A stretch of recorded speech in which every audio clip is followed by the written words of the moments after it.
From Gov Fuller Field in Falmouth, Massachusetts, this is Braves Baseball. Alongside Joram Palacio, I'm Sam Wiederhaft. It's the second doubleheader in 3 days for the Bourne Braves as they take on the Falmouth Commodores for 2 games this afternoon. And Joram, I think it's only right for us to start off by talking about how hot the Commodores come into today.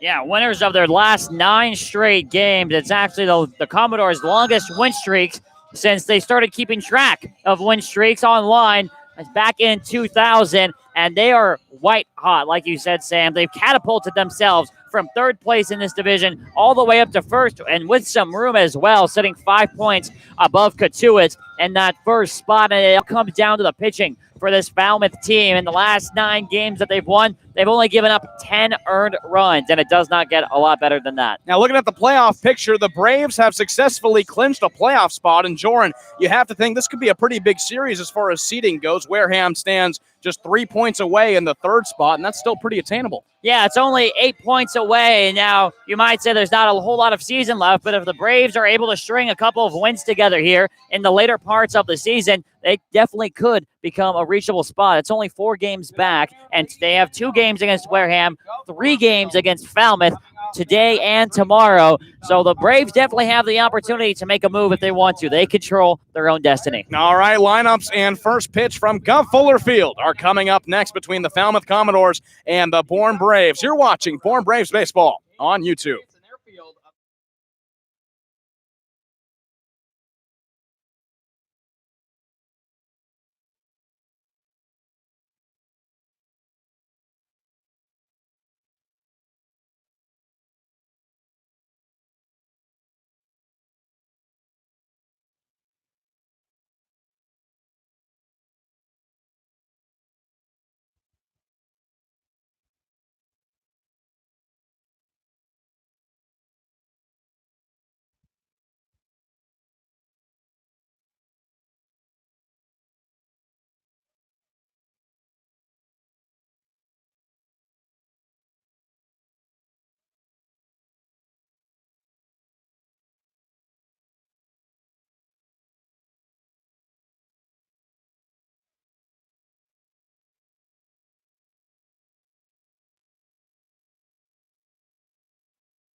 Welcome back to Gov Fuller Field for the first round of today's doubleheader between the Bourne Braves and the Falmouth Commodores. Here's how the Braves will line up to open up this doubleheader. Cody Morissette will lead things off. He's playing second. Xavier Warren right behind him playing third. Judd Fabian's in center. Jimmy Glowenke at short. He's in the cleanup spot today. Jake McKenzie is in the 5. He's playing left. This will be the 5th consecutive start for Jake McKenzie. Jared Poland, the DH, followed by Cade Beloso at first, Nick Bruiser in right, and Robert Carmody behind the plate. Catching, and Jordan, they'll be going up against Chris Gonzalez, who they did pretty well against last time. Yeah, Gonzalez, a lefty from Stetson University, comes in and faces against the Braves. He's 1-3 on the year, a 5.59 ERA, making his 7th start of the season so far. Today, he's thrown 27 1/3 innings so far, striking out 18. His last start against Orleans, he went 6 innings strong, no runs off 5 hits. But that start against the Braves way back on June 15th, and also one against the Braves at Bourne at July 8th starts. He got the loss in both those games, giving up a combined 11 runs in those 2 starts. However, he's picked it up recently, but the Braves have had some success against Gonzalez so far this season. Bourne comes into this game with a 15-win, 21-loss, and 1 tie record. They lost last night at Durham Park to the Chatham Anglers, managed by, of course, Harvey Shapiro. The Falmouth Commodores come in with a hot 22-12-1 record. They are winners of 9 straight, their longest win streak since the Cape Cod Baseball League started keeping online box scores back in 2000. It started on July 15th, and they haven't lost since July 14th. So Cody Morissette will come into the box to lead things off for the Braves, batting .253 on the season. 0 for 4 last night with a strikeout against Chatham. Number 7, Cody. One of the all-stars on this Braves team. He's playing second base today. He steps in to face off against Chris Gonzalez to open this game up. 2 games today, both 7 innings long. Gonzalez, the lefty, into the windup. Kicks and fires the first pitch. It's a fastball missing low for a ball. And starts Morrison off 1-0. And you get the feeling that against this hot team in Falmouth, the Braves are going to have to start off real hot. The 1-0 is a high fastball that he chops foul over to the Falmouth dugout. 1 ball, 1 strike to Cody Morissette. Defensively for the Commodores, behind the plate, Matthew Nelson. At first, it's Jackson Koontz. Hayden Cantrell's at second. Kevin Kendall at short. Trey Cruz at third. As Gonzalez is into the windup. Here's the 1-1 pitch. Off speed, taken for a called strike 2. Austin Maisel in left, Blake Dunn in center, and Zach DeLoach in right field. Here's the 1-2. Off speed, and Morissette fouls it off on the left field side. Count remains 1 ball and 2 strikes. And Morissette in the game last night against Chatham, 0 for 4 with a strikeout, looking to get back on base here and be very productive. Gonzalez into the windup. Here's the 1-2 pitch off the end of the bat that will fall into center field for a leadoff single for Cody Morissette. Wasn't hit very far, but nobody was there in shallow center, and Morissette gets his first hit in 2 games. Yeah, that's textbook 2-strike hitting right there from Cody Morissette. Got the off-speed pitch, and he just took it into center field. Like you said, Sam, he didn't hit it necessarily very hard or very far, but in the spot where you want to hit it, right into shallow center field in front of Blake Dunn, and Braves already in some business here in the top of the first. Now here's Xavier Warren facing off against Gonzalez. Warren last night went 1 for 3 with a walk and a strikeout. The first pitch is off speed, called a strike. .274 average, 3 homers on the year, 5 doubles, 20 RBIs.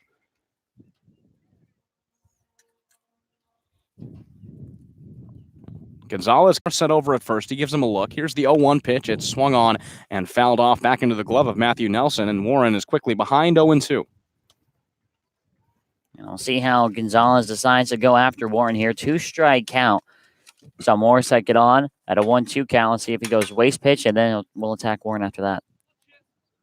Here's the 0-2 pitch from Gonzalez, off speed, a little slow roller that Gonzalez picks up with the glove. He tosses to first. It's in time, and Warren is retired. Morissette gets over to second. A swinging bunt for Xavier Warren. It's the first out of the inning. Yeah, it was off the very end of the bat, had a ton of spin on it, and that's why those plays can be a little dangerous for pitchers to make, because we know pitchers aren't necessarily very mobile, and we all know that there's something about a pitcher throwing the ball from home or from the mound to first that something always seems to go go wrong there. So Gonzalez did a nice job just keeping with his fundamentals there, picking the ball up, and with the underhand toss to Jackson Koontz over at first base. And Morissette moves up to second. Now Judd Fabian with an opportunity to drive in the first run. Gonzalez comes set, looks over at Morissette at second. Here's the first pitch to Fabian. It's off speed and outside, a 71-mile-an-hour pitch. Called a ball. Fabian, a .289 average this season. 0 for 4 last night with a strikeout against the Anglers. Here's the 1-0. Fastball popped high into the infield underneath Hayden Cantrell at second. He backs up on it and is called off. No, he takes the catch over in the edge of the infield for out number 2.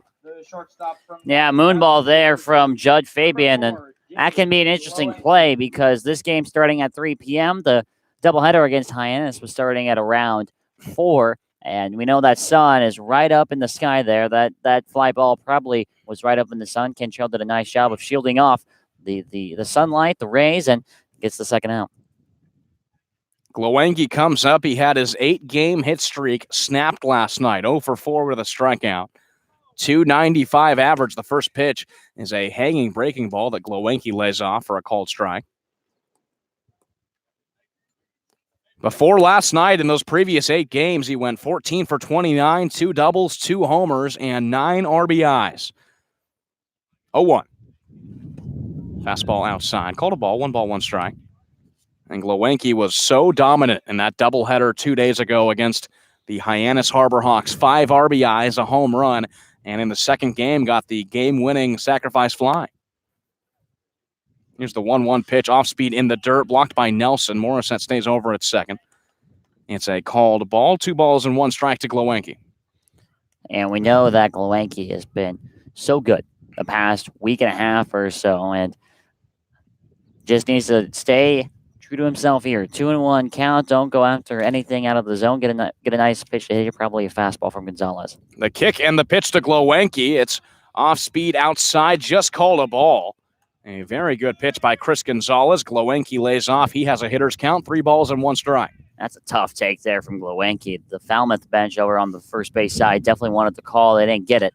So now Glowenke sitting in a fastball count here at 3-1. Going to get something good to hit. 2 outs in the top of the first inning. 0-0 score. Morissette over at second. The 3-1 is fouled back to the backstop.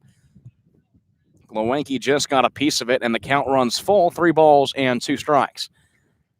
Well, this is actually a makeup game. Back on July 12th, these 2 teams made it halfway through the second inning, and it was called due to an incoming storm. Falmouth had the lead 7-2, and everything was washed away. No stats were recorded, and the Braves get a little bit of a do-over as Gonzalez steps off the mound. The starting pitcher that day for the Braves, Colby Dunlop, who was released earlier today. Here's the 3-2 pitch from Gonzalez. Off speed, Glowenke lifts to shallow left field. Maisel is moving in. The hat comes off, but he makes the catch in shallow left field, and the Braves go down without a run. 1 hit, no runs. They leave Cody Morissette over at second. 0-0 score. Heading to the bottom of the first inning. Falmouth is coming up. You're watching Braves Baseball on YouTube.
And all you need to do is get 3 through the top. 0-0, bottom of the first inning. Here's how the Falmouth Commodores line up for Game 1 of this Saturday afternoon doubleheader. Hayden Cantrell leads it off. He's playing second.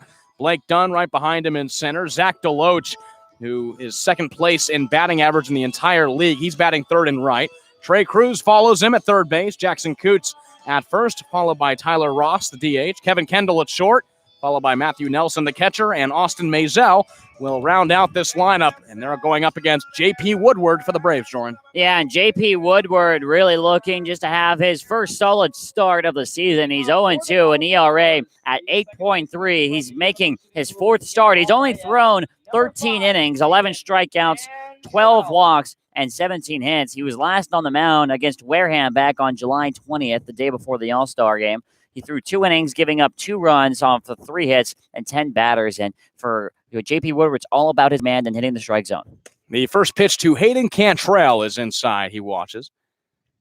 This lineup for Falmouth has 3 of the top 13 individual averages in the Cape Cod Baseball League. Cantrell is number 13 at 297. Here's the 1-0 pitch from Woodward, a fastball called strike. Cantrell went 1 for 4 last night against Orleans in a 2-1 victory for the Commodores' 9th straight win in a row. 1 walk and 1 strikeout. The 1-1 from Woodward is a little chopper third base sign going foul. 1 ball, 2 strike count to Cantrell, who started in the All-Star game, went 0 for 3 for the West. Cantrell, 4 doubles, 3 home runs, 12 RBIs. Typically bats in the leadoff spot. Woodward in the windup, kicks and fires the 1-2 off speed that chops foul. Back to the backstop, still a 1-2 count on Hayden Cantrell. And Woodward has been starting off well here, throwing a lot of strikes, a lot of hittable pitches, and a 1-2 count against Cantrell. We know Cantrell never out of the at-bat. Woodward's not going to be able to take a pitch off here, has to deliver something good on 1-2. Here's the pitch. It's a fastball that Cantrell takes over to left field. It's under the outstretched glove of Glowanki and gets to Jake McKenzie, the left fielder, for a leadoff single for the Commodores. Yeah, just as I was saying, you can't throw any good pitches to Cantrell because you know he'll take advantage of, and he was down in the count the entire time, very defensive, but he rips a single just past a sliding Jimmy Glowanki into left field for a leadoff single. Now it's Blake Dunn, the rising junior from Western Michigan, against Woodward for the first time. Cantrell over on first. Here's the first pitch to Dunn. He squares around a bunt and pulls it back. Watches a ball inside.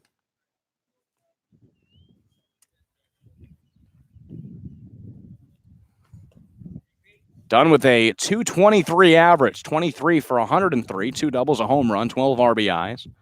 Struck out 33 times.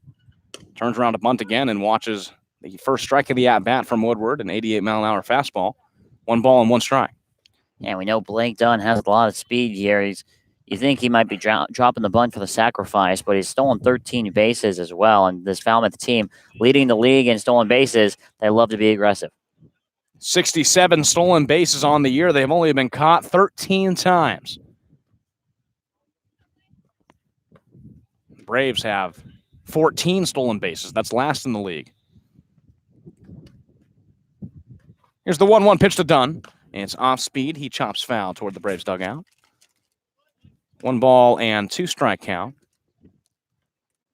The home record for the Commodores, 10-6-1. In the West, they've only lost 4 games, 10-4-1, and 2 of those losses have been against the Braves.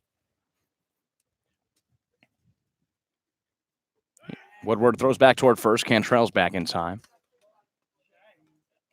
During this 9-game win streak, they have outscored opponents 33-12, allowing just a little over 1 run a game. Throw back, and they have Cantrell in a rundown. A beautiful pickoff move by J.P. Woodward. He's in a pickle. Between first and second, the throw from Glowanki gets past the glove of Woodward and back to the wall. So Cantrell gets away with one. He gets to second. And those are the sort of plays that are really going to kill you in this Cape Cod Baseball League season. You have a golden opportunity to get an out, get rid of the base hit, but the throw from Glowanki to J.P. Woodward covering first base was low, and Woodward could not get there with the glove. It rolls all the way to He didn't count, or else Cantrell would have been on third base. And now, at a 1-2 count, Blake Dunn and Zach Deloach, who's on deck, have a golden opportunity to get Falmouth on the board. Runner in scoring position, make that now the 7th error for the Braves in the past 4 games. Here's the 1-2 pitch on Dunn.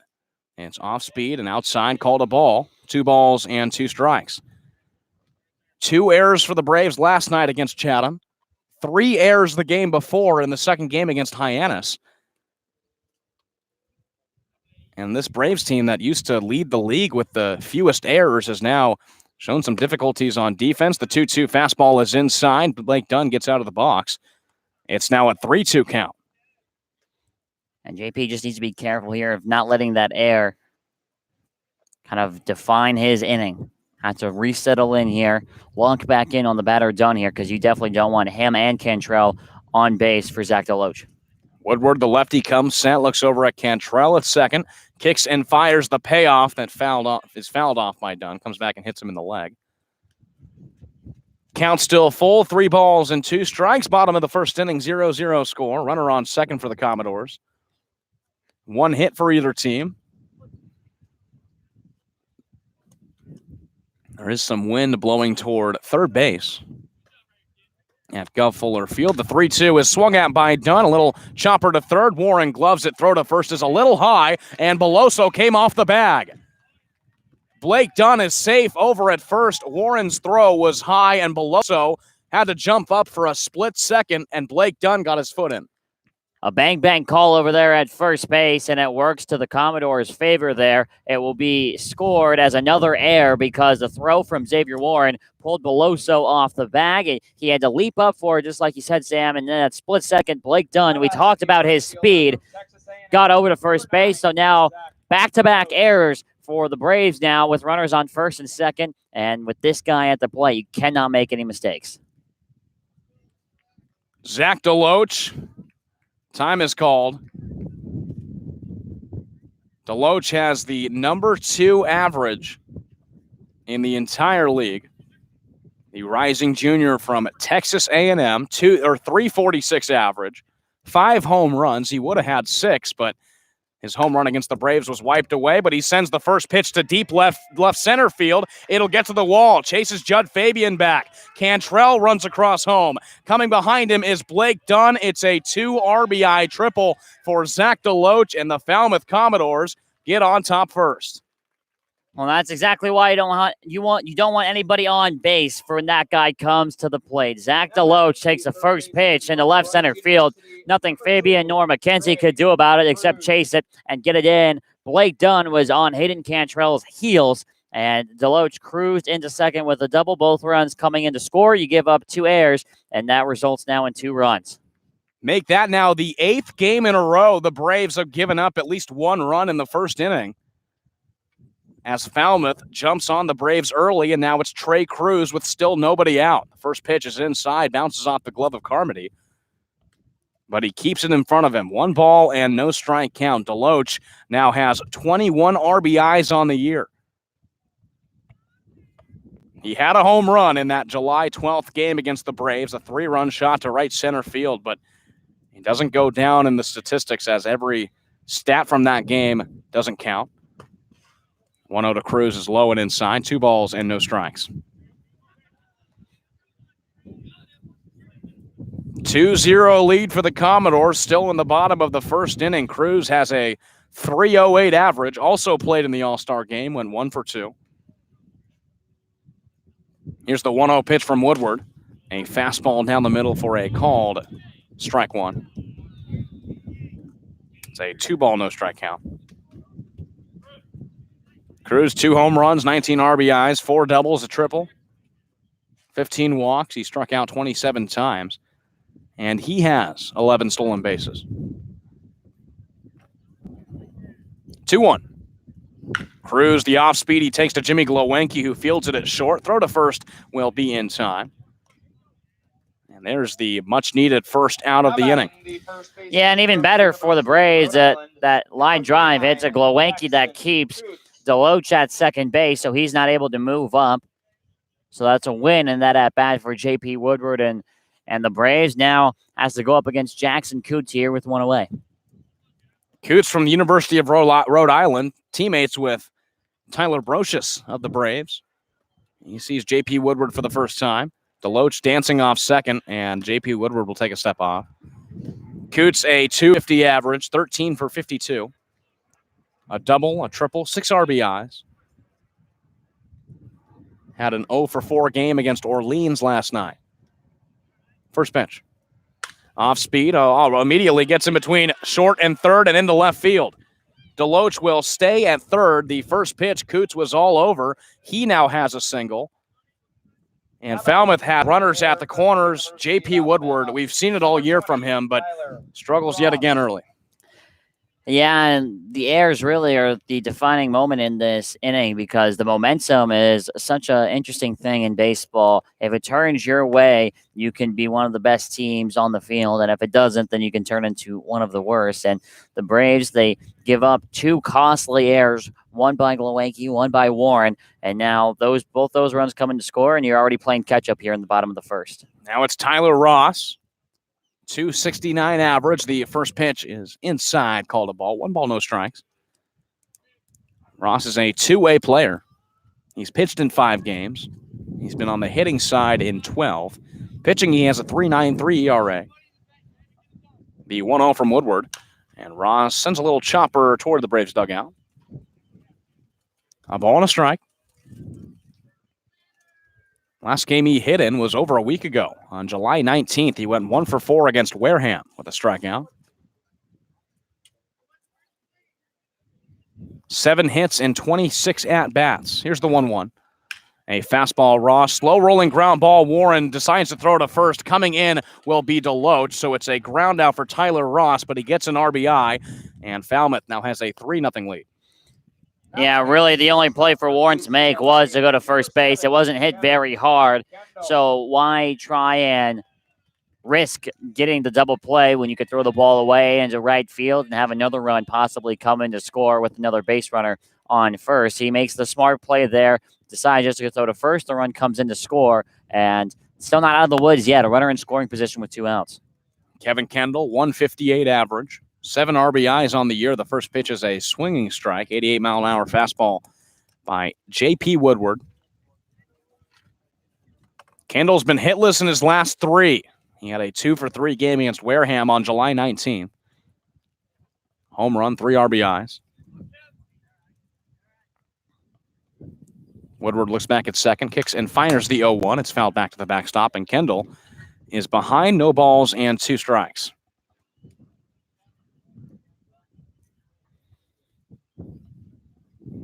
For J.P. Woodward, it's been a disappointing summer for him. He's allowed an earned run in all but 3 of his appearances. Here's the 0-2. It's a fastball outside, hitting 90 miles an hour. Called a ball. It's a ball and 2 strikes. Yeah, good pitch there from Woodward. Fastball that just missed outside. There's not a ton that Kendall can do with that pitch if he makes contact with it. And that's where I think JP will find a home if he's able to keep the ball down by the knees. Here's the 1-2 pitch. It's off speed, got him swinging. Kevin Kendall goes down, the first strikeout of the game for J.P. Woodward, but Falmouth leaves their mark in the bottom of the first inning. 3 runs come home. It's a 2 RBI double by Zach Deloach and a RBI ground out by Tyler Ross. 3-0 Falmouth. We head to the second inning. You're watching Braves Baseball on YouTube.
Free ticket.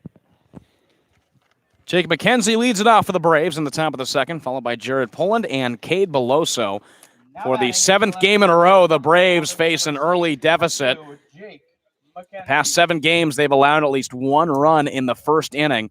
And McKenzie will be due up against Chris Gonzalez to dig the Braves out of an early hole once again. The first pitch to Jake McKenzie, he swings at. Slowly rolling ground ball to Kendall at short. He fires the throw to first, and in one pitch, Jake McKenzie is retired for the first out of the inning. And you have to remember this game was only going 7 innings today because of the doubleheader. It's the last, at least, scheduled doubleheader for the Braves this season. Their second set of 2 games in a day in 3 days. And you have to imagine that the Braves in this one are going to have to start getting some base runners. There's not a ton of time. Here's Poland against Gonzalez. He's into the windup. The first pitch off speed is called a strike. 292 average, 5 runs scored, 4 RBIs, 3 doubles, 5 walks, 7 strikeouts for Poland. 0-1. Off speed, called strike 2. That was a beautiful breaking ball by Gonzalez. Started up by the eyes and dropped in the zone on Poland. Two-way player for the Braves, came in as a pinch hitter in the second game against Hyannis. So he got a day off yesterday. 0-2 is outside, called a ball, 1 ball and 2 strikes. That breaking ball from Gonzalez, Sam, is nasty, registering at under 70 miles an hour. The 1-2 pitch is swung at and missed by Jared Poland. The first strikeout of the game by Chris Gonzalez. 2 quick outs for the Braves in the top of the second inning. And this Falmouth team, it's early, but they're playing like a team that's won 9 straight. Yeah, they absolutely are. They take advantage of the Braves making mistakes. And then defensively, Chris Gonzalez comes out, retires 2 batters and just 5 pitches. Here's Cade Beloso. First pitch from Gonzalez, off speed and inside, called a ball. Beloso got out of a little bit of a slump yesterday, had the only 2 runs in last night's game against the Chatham Anglers. 1-1 is inside, he ducks out of it. 2 balls and no strikes. The rising sophomore from LSU hitting that mid-season skid. He's seen his average drop to the low 200s. 221 average. Went 1 for 3, 2 RBIs last night. 2-0 pitch is grounded foul.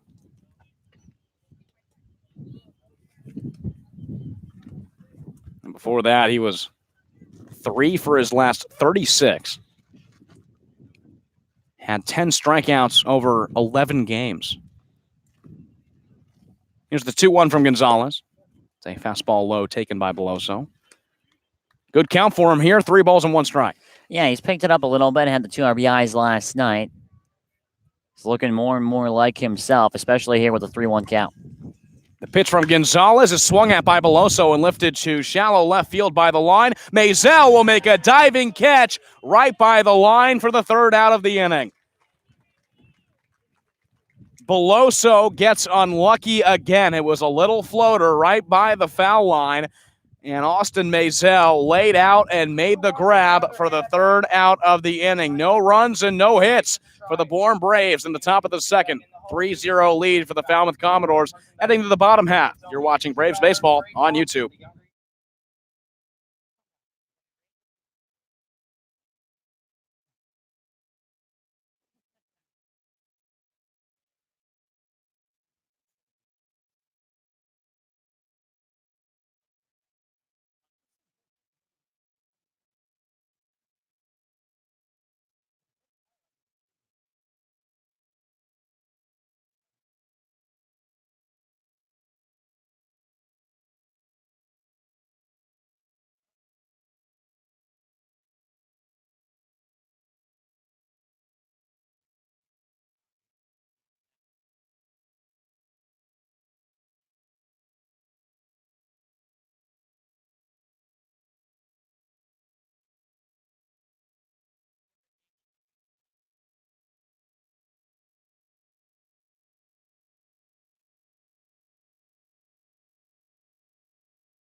Nelson.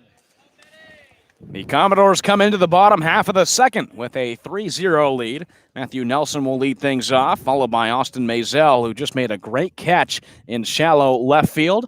And then it's already back to the top of the lineup in Hayden Cantrell. The first pitch to Nelson is a fastball taken for a ball inside, 1 ball and no strikes. J.P. Woodward did not get to the start to this game that he wanted to. 3 runs across the plate, a 2 RBI double by Zach DeLoach. 1-0 is off speed. Nelson thought about pulling the trigger, but lays off, and he smartly does for ball 2. Yeah, the Braves already working from behind, having to play catch-up, has become all too familiar for them. The 2-0 pitch to Nelson is a high and tight fastball for a called ball, 3-0, and Nelson has not enjoyed his time at the plate so far. .067 average. He's 2 for 30. 3-1 is laid off for a called strike 1. Upper part of the zone by J.P. Woodward. He's played in 10 games. Last played on July 24th in a win against Wareham. 0 for 3, but scored a run. 3-1. Nelson lays off speed for a called strike 2, and the count now runs full on him. He struck out 10 times and walked 4. His last hit came on July 19th against Wareham. Went 1 for 3. 3-2 is fouled off toward the Braves dugout. Count still full at 3-2. Nobody on. Top or bottom of the second inning. 3-0 lead for the Commodores on 3 hits. Here's the payoff on the Commodores catcher. Off speed, laid off for ball 4. It fell low in the zone. And that is the first walk of the game for J.P. Woodward. Yeah, we knew that was something that he was going to have to watch and try and correct. His 13th walk of the season. He actually has more walks than he does strikeouts. And already a leadoff base runner, not how you want to respond to that 3-run first. Austin Maisel comes up batting a high .367. First pitch is a fastball called a strike, 88-mile-an-hour fastball. 18 for 49. He has 2 doubles, but everything else has been a single. 2 RBIs. 0 for 2 against Wareham on July 24th, his last game. The 0-1 is a chopper to Glowenke at short. Gloves it, throws to second. It's in time. The throw to first is beat out by Maisel, so he gets on by the fielder's choice, but the Braves get the lead runner out. Yeah, nice job there by Jimmy Glowenke there. Had a chance to make a play over at second base, and he does so with a clean throw to Cody Morissette. Maisel beat out the throw to first by a couple steps or so. So J.P. Woodward essentially gets rid of that walk, and now Maisel is on with the fielder's choice. Now 2 base runners without a hit. Back to the top of the lineup, Hayden Cantrell, who singled in the first inning, comes up here in the second. The first pitch from Woodward is off speed, a swinging strike 1 from Cantrell, who started this first inning 3-run start for the Falmouth Commodores. He's second in the league in stolen bases, and when he was on first, he was actually caught in a rundown. A pickoff move by J.P. Woodward had him in between first and second. As the 0-1 is taken to left center field. Moving back is McKenzie. It will roll to the fence. Maisel gets to third. He's being waved home. Cantrell stays at second. Falmouth has a 4-0 lead. It's an RBI double by Hayden Cantrell. Yeah, he was sitting on that pitch there from J.P. Woodward, and he did not make a mistake. As the Braves make an appeal to third base, seeing if Maisel touched third. He did, so say the umpires, and Cantrell is in with an RBI double. The second RBI double we've seen. The first was Zach DeLoach, a 2 RBI double in the first inning. 4-0 lead for the Falmouth Commodores. We're still only in the bottom of the second. This is a 7-inning game. Part 1 of the Saturday afternoon doubleheader. Woodward, the lefty, looks back at second. Here's the first pitch to Blake Dunn. It's off speed. He fouls off first base side. Dunn's 0 for 1. He reached on an error by Xavier Warren in the first inning. Warren's throw to Beloso was a little high, and while Beloso had to jump for it, Dunn got his foot on the bag in time.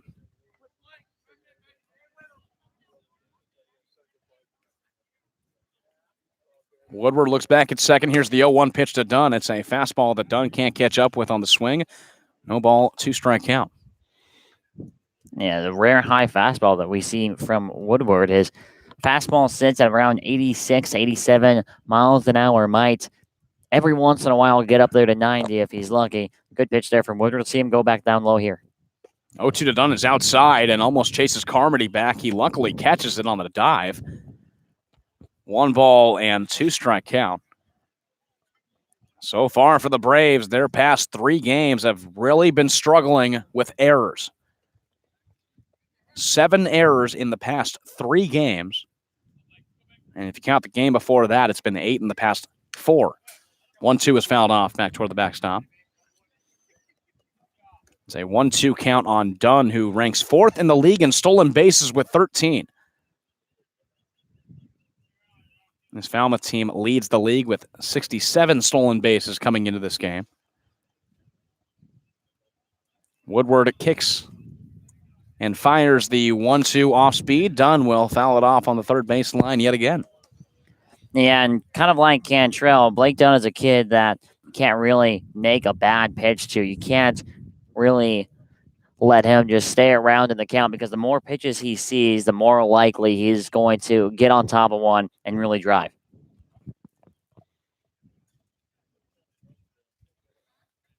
The 1-2 from Woodward. Dunn watches a fastball inside, called strike 3.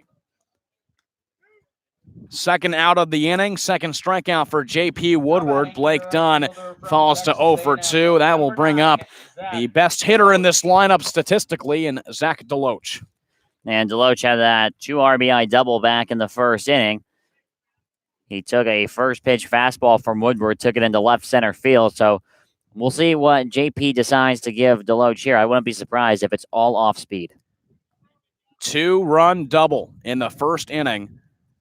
That's been the big blow to the Braves so far in this game. Comes up with Cantrell on second, 2 outs. And the off-speed, he takes to deep right field. Bruiser is moving back. He'll track it in on the flyout. Deloach has only seen 2 pitches in this game and 2 at-bats. He hit the 2-run double in the first, and he flies out in the second. 1 run across the plate on the double by Hayden Cantrell. And the Falmouth Commodores lead 4-0 heading to the third inning. You're watching Braves Baseball on YouTube.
First game of today's doubleheader, and the Braves find themselves down 4 runs, 4-0 score in the top of the third inning. It'll be 8-9-1 due up for the Braves. Nick Bruiser will lead things off, followed by Robert Carmody, and back to the top in Cody Morissette. Bruiser, a .235 average on the year.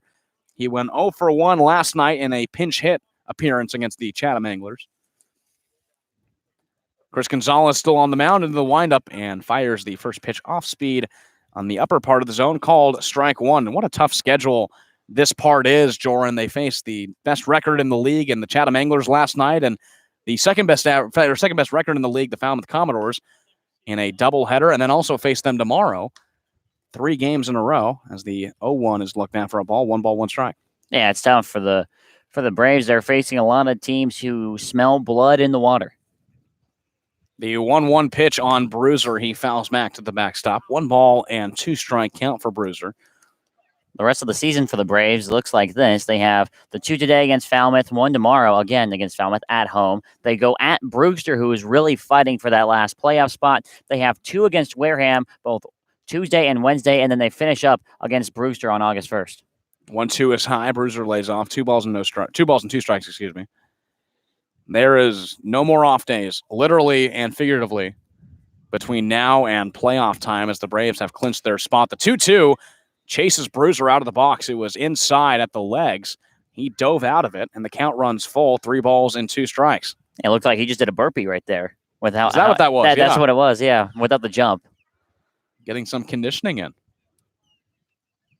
Gonzalez with a 3-2 count on Bruiser. Here's the payoff. It's a fastball Bruiser looks at for a leadoff walk.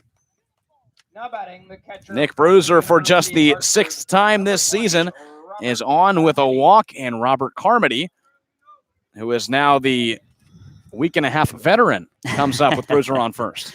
Yeah, came onto this team and caught the day that he was activated last Wednesday, and now a week and a half later, he's the #1 catching option because everybody else has gotten hurt. First pitch to Carmody is a fastball high. He lays off.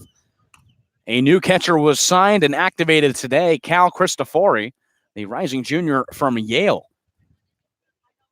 We'll be seeing action. We don't know if it'll be today or possibly tomorrow will be his first game. The 1-0 is swung at by Carmody and fouled off back into the glove of Matthew Nelson for a called strike. 1 ball and 1 strike. And I wonder, Cristofori at the catcher, and maybe he sees Kieran Shaw from Harvard on the mound. I wonder how that dynamic is going to work. 1-1 is looked at for a ball. 2 balls and 1 strike to Carmody. Are you trying to say there's some bad blood there? There could be. Ivy League rivals? Big rivals, especially in football. 2-1. Carmody, a hard-hit ground ball to Kendall at short. Flipped to second, throw to first. That is a 6-4-3 double play for the Falmouth Commodores, and it's quickly 2 outs. And there's a reason they call it the inning killer for a reason, because this inning pretty much dead now. With Cody Morissette coming up, the Braves have to rally here. They've not been able to string 2 hits together. They've only had that 1 hit, and it was this man up at the plate, Cody Morissette. Yeah, Morissette singled and got to second in the first inning. That's been the only offense the Braves have been able to muster up in this game so far against Gonzalez. Here's the first pitch from him. It's a high fastball that Morissette turns his back on for a called ball. 1 ball and no strikes.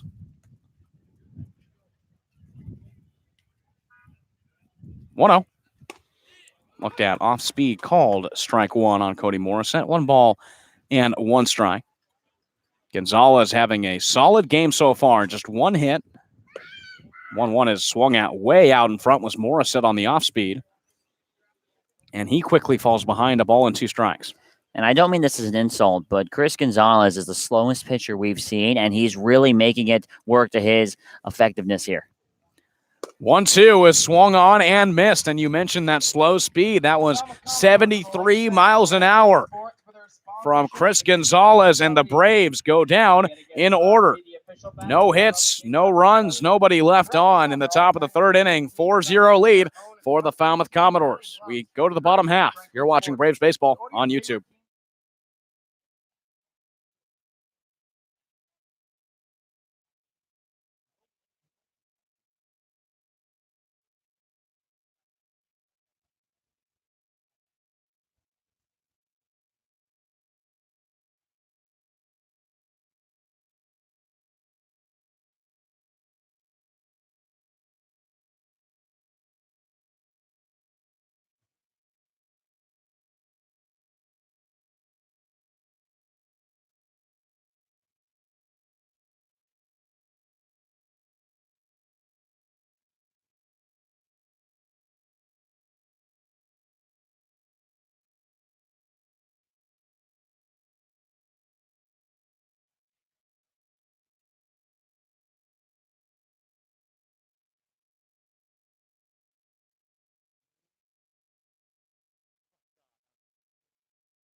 Bottom of the 3rd inning.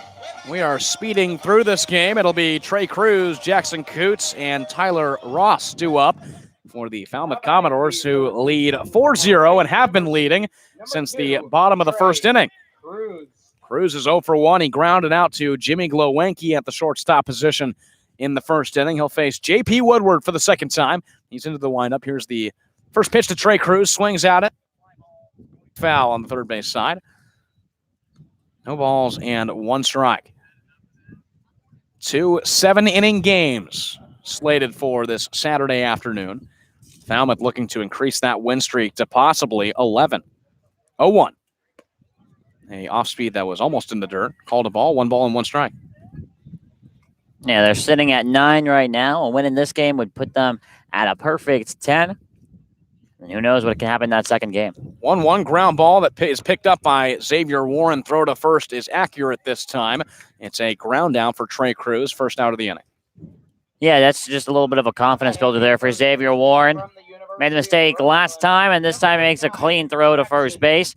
You know, they say the thing in baseball is whenever you don't want the ball hit to you or whenever you're kind of just going through a rough time, the ball always seems to make its way to you. And the ball always finds you, and there Warren is able to put the last play behind it. First pitch to Jackson Koontz is low and outside from the J.P. Woodward. 1 ball and no strikes. 1-0. Fastball outside. Koontz ahead in the count, 2 balls and no strikes. The Commodores were 13-12-1 before the streak in third place, and this win streak has boosted them all the way to the top spot in the West as the 2-0 is looked at outside. 3 ball and no strike count to Koontz. Woodward struggling with location in this app. The 3-0 is a fastball called strike 1. Nobody on, 1 out. Bottom of the third inning, 4-0 lead for Falmouth. Here's the 3-1 pitch to Koontz. Off speed and slides in the zone, and the count now runs full. J.P. Woodward has battled his way back into this at-bat. Yeah, he has. He's done a real nice job, and a real confidence boost here on this payoff. Payoff on Koontz is fouled. A hard-hit ground ball right on the first base line. Beloso was ready for it. Still a 3-2 count. 2 errors for the Braves so far in this game. 1 for Xavier Warren on a throw over to first and by Jimmy Glowenke when Hayden Cantrell was caught in a rundown. 3-2 is flied foul on the third base side. And a 3-0 count has now become a little bit of a battle on Jackson Koontz. And Woodward fell behind early. He's worked his way back here. Now these two going at it mano-a-mano. Payoff on Jackson Koontz. It's off speed, and he sends a liner to right field that drops in front of Nick Bruiser. It's a 1-out single and second hit of the game for Jackson Koontz. Yeah, a pair of singles for him. And for Falmouth, their schedule doesn't really get any easier from here. They got the doubleheader today. They play against Bourne tomorrow night at Dorn Park. Then they have a crosstown doubleheader on Monday the 29th. They start at Hyannis, a game at noon there, then travel back here to Gulf Fuller Field for a game at 6. They play Koontz 3 games in a row, including a doubleheader on Wednesday. First pitch to Tyler Ross is flied behind the plate. Carmody will watch it go in front of the press box. 0-1 count on Tyler Ross. Well, that's arguable, Jordan, because when you've won 9 straight, you're the hottest team in the league. Is it really that hard? Are the other teams really that hard to face off against? You'd imagine. I mean, I'm not sure. Perhaps that doubleheader against Hyannis might be that could be the trap game out of all the ones. That noon game at Hyannis and a doubleheader across town. Here's the 0-1 on Ross. It's a fastball, flied foul. Cade Beloso, the first baseman, will make the play in foul territory in front of the Falmouth dugout for out number 2. Koontz stays over at first. Number 7. And it's something to look forward to. It's something to keep your eye on as well, because this Falmouth team, there's only about 5 days left in this season, and they play in those 5 days 3 sets of doubleheaders, including the ones today. Falmouth has the least amount of games played. First pitch to Kevin Kendall. Foul on the left field side. They have been hit by all the rainouts, probably in the worst way.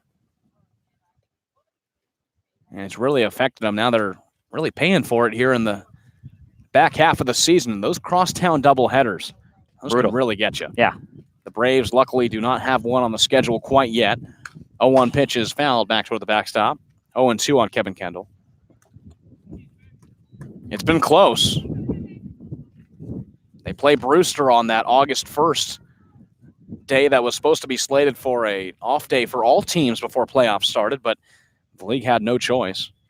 That will be the scheduled last game for the Braves. 0-2.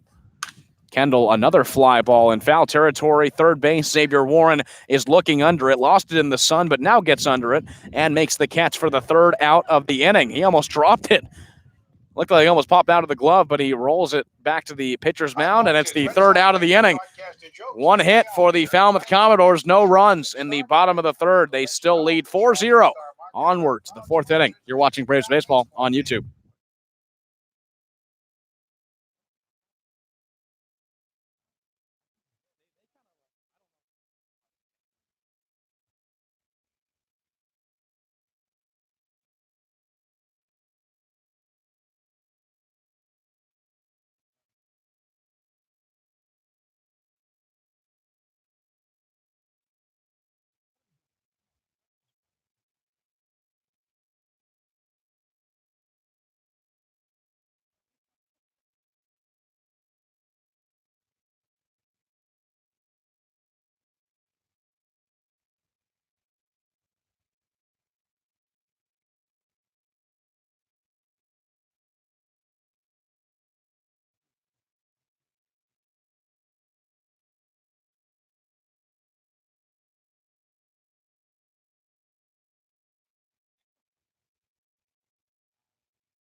But cannot be used to reproduce the game. 2, 3, and 4 due up for the Braves in the top of the fourth inning. A 7-inning game. Chris Gonzalez still on the mound for the Falmouth Commodores. They have a 4-0 lead over the Braves, and we were talking about it the last half inning, but Falmouth has the least amount of games played. This is only their 36th game, the lowest among all of the Cape teams. This is the Braves' 38th. Brewster has 36. Orleans also has 36. Here's the first pitch to Xavier Warren from Gonzalez. It's a breaking ball in the zone for a called strike one. Warren's 0 for 1. But all those rainouts equals the Falmouth Commodores trying to get all those games in the back fourth of the season. The 0-1 is looked at inside for a ball. 1 ball, 1 strike. Yeah, and that's really tough, especially when, you know, a lot of these players at the end of the season, they're worn down. They've been playing baseball since January for a lot of the guys, that they're just looking forward to the break. 1-1 pitch is a breaking ball outside for a called ball 2. 2-1 on Xavier Warren. And Chris Gonzalez, after giving up a combined 11 runs, or excuse me, 8 runs to the Braves. The 2-1 is looked at, 3-1 on Xavier Warren. In his previous 2 starts against the Braves, giving up 8 earned runs, he has rolled through this lineup, now seeing the Braves for a second time, only given up 1 hit so far through 3 innings. The 3-1 is swung at, and that'll be the second hit for the Braves in between short and third to left field for the first hit of the game for Xavier Warren. Yeah, sitting on a 3-1 fastball, and the fastball necessarily isn't that fast. It's the speed of an off-speed pitch, only getting up to about 82 to 84. And Warren is able to adjust to the speed there and smack it into left field past the shortstop Kendall and the third baseman Cruz. And the Braves can make something happen here. Only down by 4 runs. All it takes is a couple runs to get you right back in the game. Here's Judd Fabian, 0 for 1 so far. The first pitch from Gonzalez is a low fastball, taken for a ball. Gonzalez is coming off his best start of the season a week ago today against the Orleans Firebirds. 6 innings. He picked up the win. 5 hits, no earned runs. The 1-0 is a check swing, and Fabian did not go around.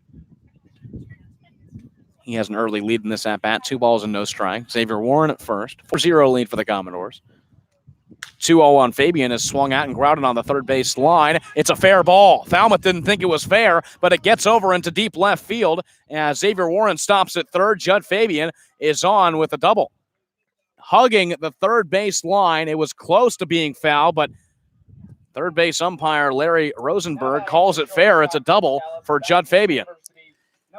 Yeah, that's a bang-bang call right there. It was right on the line, and Trey Cruz didn't think it was fair, but that is the call.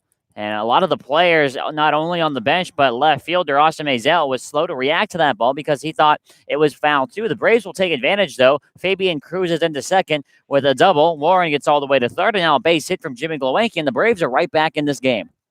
2 runners in scoring position for Glowenke, who, besides last night, has been the best hitter in this lineup. The first pitch to him is a fastball low, called for a strike, 0-1. Glowenke in his last 9 games has 9 RBIs, 5 RBIs in his last doubleheader against Hyannis on Thursday. The 0-1 pitch on Glowenke. He takes to right field. It will be caught on the fly by Zach DeLoach, who is coming in. Xavier Warren stays at third. He does not tag up. So Jimmy Glowenke, who hit that ball hard off the bat, is robbed of an RBI for the first out of the inning. Yeah, a little unfortunate there for Glowenke. It just hung up in the air long enough for DeLoach to come in on it, and because DeLoach was running in toward the field, Warren would have been most likely thrown out at home. So he decides not to go, gives a half deke just to test the arm of DeLoach, and results in an unproductive first out. First pitch to Jake McKenzie is a breaking ball at 73 miles an hour for a called strike. McKenzie's 0-for-1, and he's quietly snuck into an everyday role in this lineup, the 5th game in a row that he's started in left field. The 0-1 is popped foul, third base side. Moving over is Trey Cruz. They will watch it fall in foul territory. 0-2 on McKenzie, who is 6-for-14 over his last 5 games. Had a 1-for-3 day last night against Chatham. 2 runs scored and a walk. Here's the problem, though. You get into a situation now where you have 0-2. You definitely need to make something happen in this at-bat. So you have to try and get at least one of these runs in this at-bat because you don't want to strike out here and then make Jared Poland on deck do all the work. 0-2 on McKenzie is outside on a breaking ball by Gonzalez. Calling a ball, 1-2 on McKenzie. 4-0 lead for the Commodores. Braves looking for their first runs of the game. Here's the 1-2. It's a foul tipped back into the glove of Nelson for a strike 3. McKenzie is down on the strikeout. That's the 3rd strikeout of the game for Chris Gonzalez. 2 outs. And that's exactly what McKenzie does. He goes down 0-2 and is eventually retired on the strikeout. Now it falls to Jared Poland, and this would just be such a momentum killer. So disheartening for the Braves here if they get runners on 2nd and 3rd with nobody else and fail to bring anyone in. Runners on 2nd and 3rd. The first pitch is a breaking ball for called strike 1. Poland is 0-for-1 with one of the 3 strikeouts thrown by Chris Gonzalez. The Braves in double headers are an even 500. The first pitch is skied, or second pitch is skied to left center field. Blake Dunn shields the sun with his glove, and it falls in front of Austin Maisel, the left fielder. 2 runs will come home for the Braves. Poland gets to second, and the Braves get on the board. It's 4-2 now, a 2 RBI hit by Jared Poland. And that was a case of the sun getting in the way. Blake Dunn was looking for it. Not sure if anybody called it, but it fell in front of Maisel in left center field, and there's a nice 2 runs for the Braves. Yeah, the Braves will take it as it's ruled a double. Looked like a case of a combination between the sun and a lack of communication between Maisel and Dunn. And left center field, the ball just falling harmlessly to the ground. Poland heads up base running, taking second, and Warren heads up base running as well, going from 3rd to home. Fabian not stopping at 3rd, goes all the way home. Now a base hit from Beloso, and the Braves can pull within 1. So Poland's now at second. Here's the first pitch to Beloso. It's off speed and outside for a called ball 1. Beloso's 0-for-1. He flew out to left field in his first at-bat.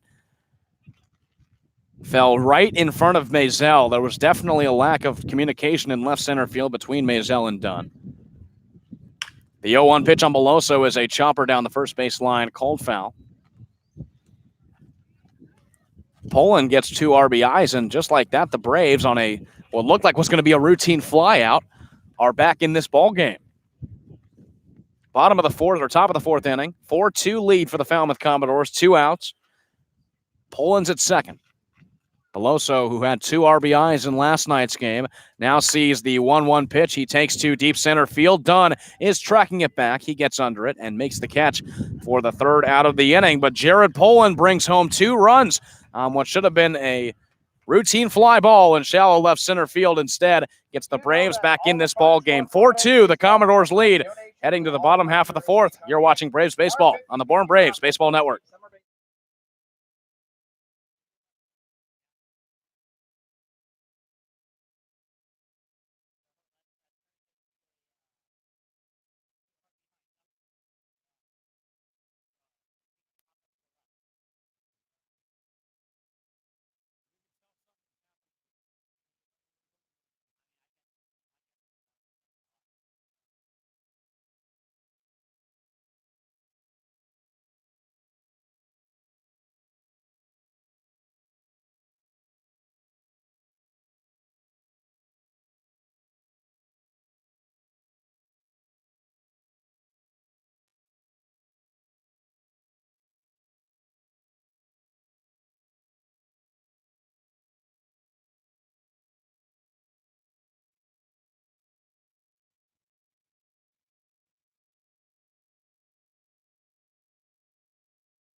Braves are back into the game here in the bottom of the fourth inning. 2 runs come across the plate in the top of the fourth on the 2-0 run double by Jared Poland. Falmouth has a little bit of pressure in the bottom half. Matthew Nelson will lead it off, followed by Austin Maisel, and back to the top of the lineup. And Hayden Cantrell facing off against J.P. Woodward. The first pitch is skied in foul territory. Xavier Warren will watch it fall foul. Nelson walked in the second inning. That's been his only at-bat so far.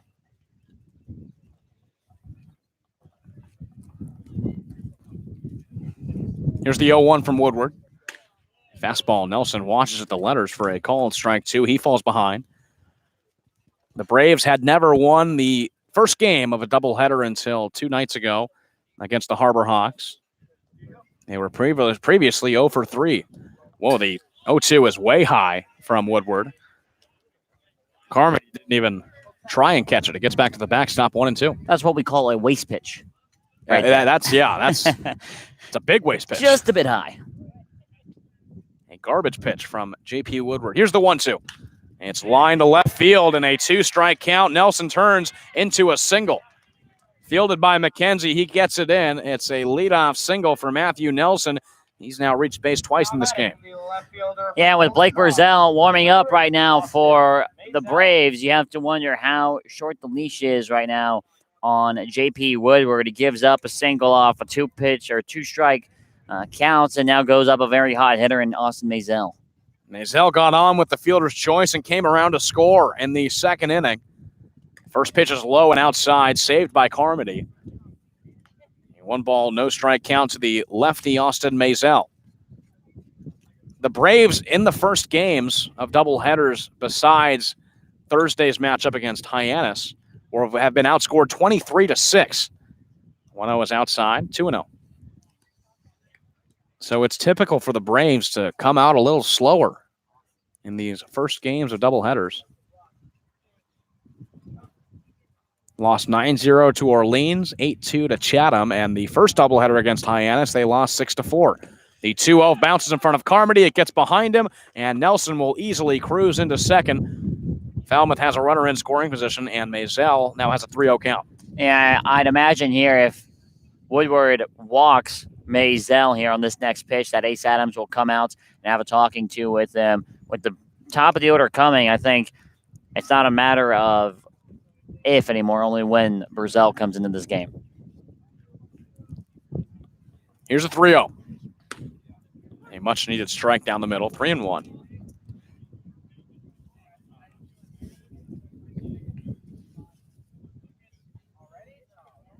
Woodward, this is his 4th start of the season, and no start was better than, or is more special to him than June 23rd at Chatham. Here's the 3-1 on Maisel. It's off speed. A liner to Beloso. He catches on the fly. Throwback to second. Nelson is called out. That is a bang-bang double play, a line out to Cade Beloso. He clicked quickly through to second. Nelson was off the bag. Falmouth doesn't like the call, but there's a quick 2 outs for the Braves.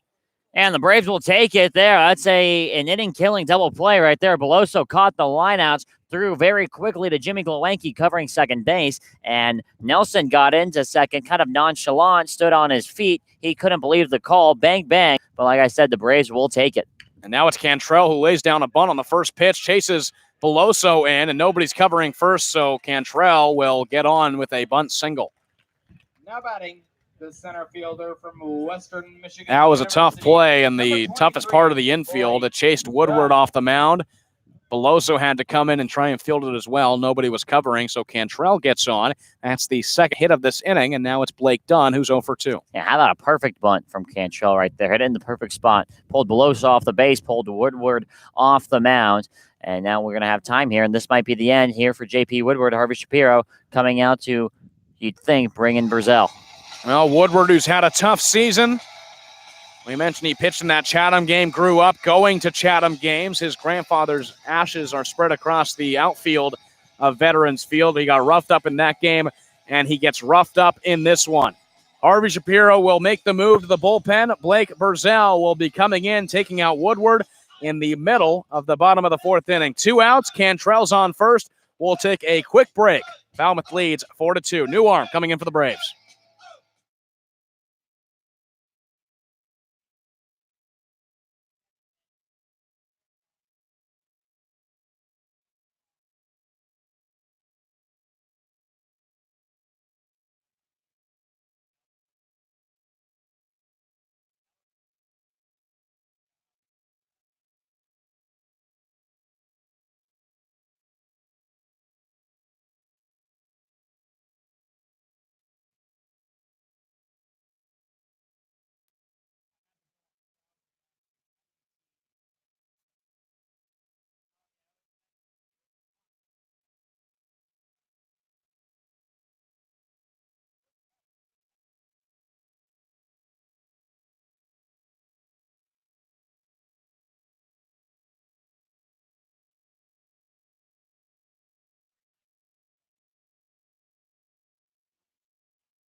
J.P. Woodward is taken out of this game after giving up a bunt single to Hayden Cantrell. Woodward goes 3 2/3. He allows 7 hits, 4 runs, with 2 of them being earned. He walks 1 and strikes out 2, and now he makes way for Blake Purcell on the mound.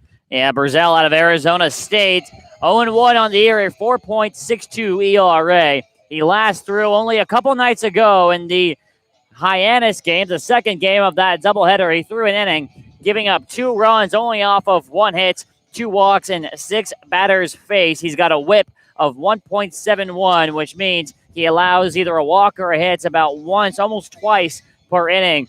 He does not have an easy task here. He's got 2 outs, but he has to go up against Blake Dunn and Zach DeLoach. Not a lot of rest for Blake Purcell on the mound. Pitched 2 nights ago in the second game of the Hyannis doubleheader, and now faces Blake Dunn. Cantrell takes off on the first pitch. It's a called ball. The throw down to second will not be in time from Carmody. Cantrell slides in safely for another stolen base. And Cantrell was going on that first pitch, no matter if it was off speed, it was a fastball there from Purcell. That was the best chance to get him, and Cantrell just read Purcell too well there. Read him like a book, and now takes second. Falmouth has a runner in scoring position. It's a 1-0 count on Blake Dunn, who's 0 for 2. Reached base on an error in the first and struck out looking in the second. The second pitch, he lines out foul. The right field side, it just sliced foul right down the line. A 1-1 count on him. We mentioned Cantrell is second in the league. That's now his 17th stolen base. And the 68th for Falmouth as a team that leads the league. 2 outs in the bottom of the 4th inning. 4-2 lead for the Commodores. Purcell gets the sign from Carmody. Now comes set. Hands meet at the chest. Here's the 1-1 pitch to Dunn. It's low. Called a ball and stopped by Carmody. 2-1.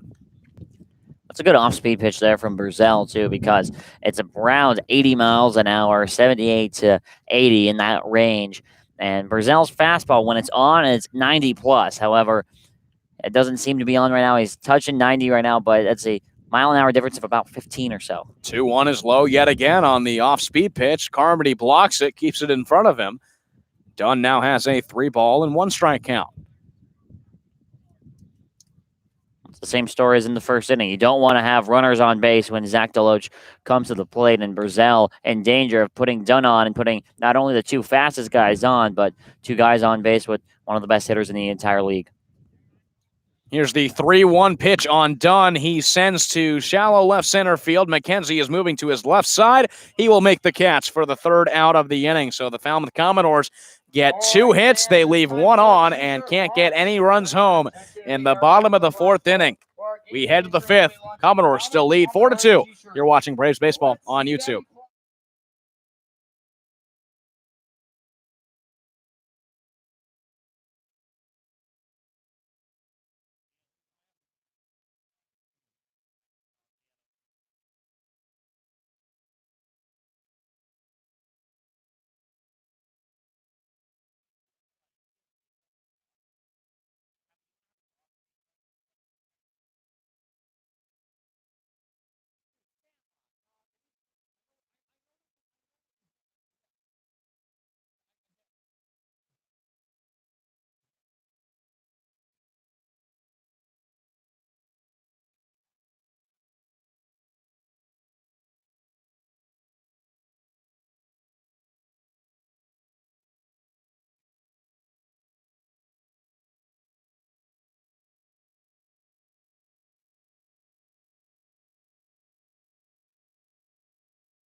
Chris Gonzalez will face the back 2 of this lineup, and then it's back to Cody Morissette, the leadoff hitter for the Braves. Nick Bruiser will be the first victim against Gonzalez, who's gone 4 complete innings, only allowing 4 hits, 2 runs for the Braves on a little bloop double by Jared Poland that should have been caught. First pitch to Bruiser is a hanging breaking ball that Bruiser swings at and misses for strike 1. Braves have just not been able to figure out that slow looping curveball from Gonzalez. It's very effective, coming in at around 68 miles an hour. The 0-1 is just fouled off the bat of Bruiser. He falls to 0-2. Bruiser reached on the walk in the 2nd inning. The Braves have been trailing ever since the bottom of the 1st inning. 3 runs coming across the plate in that inning. The 0-2 is a breaking ball falling outside. 1-2 on Bruiser. Falmouth looking for their 10th win in a row. Their longest win streak since at least 2000, when the Cape Cod Baseball League started keeping box scores online, as the 2-1 is looked at. Or 1-2, is looked at for a ball. 2-2. A historic win streak for the Commodores that have launched them into the top spot in the West. 2. Bruiser watches a breaking ball for strike 3. Unfortunate at bat form, and Bruiser is just strikeout magnet right now for this team. The majority of the games he plays, he has a strikeout, usually about 1 per game or so. He goes down looking against Gonzalez there on that slow breaking ball. 4 strikeouts for Gonzalez. First pitch to Robert Carmody is a fastball low and outside. Carmody watches for a ball. 1-0. Another fastball inside watched. 2-0 now to Carmody. He grounded out into a 6-4-3 double play in the 3rd inning. The 2-0 watches a ball right down the middle for a strike. 2-1. Carmody, the week-and-a-half veteran catcher who finally got another full-time catcher as he fouls off the 2-1 pitch.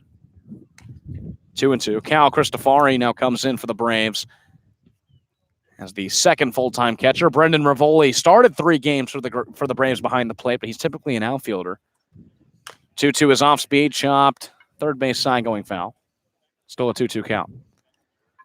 It's really been just a revolving door at catcher because of the injuries.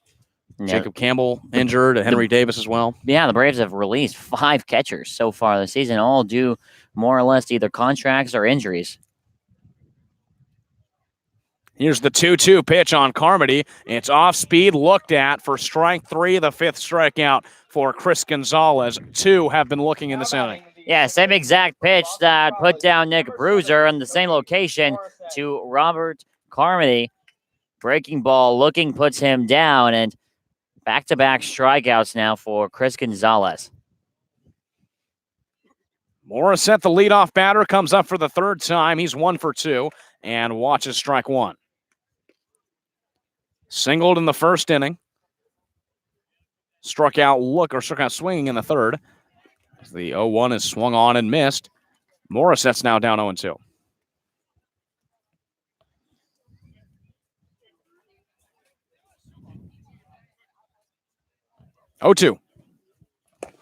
Ball outside. Gonzalez looking for his 6th strikeout. His season high was July 2nd against the Brewster Whitecaps. He went 4 1/3, struck out 7. This is the most he's had since then. Pitch is grounded out to second base underneath the glove of Cantrell. Skips into right field.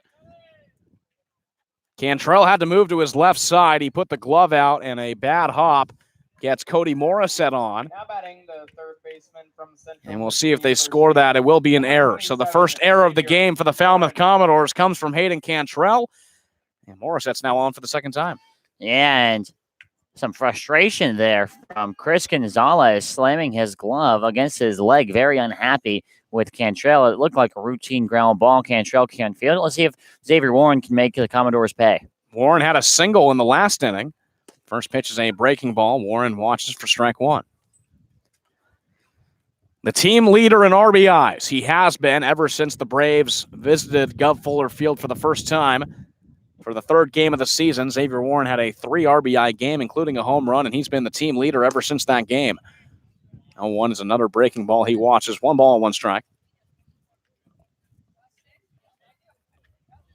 A consistent starter, Xavier Warren's only had 2 off days this summer. 1-1. Fastball right down the pipe. Warren doesn't pull the trigger. 1-2.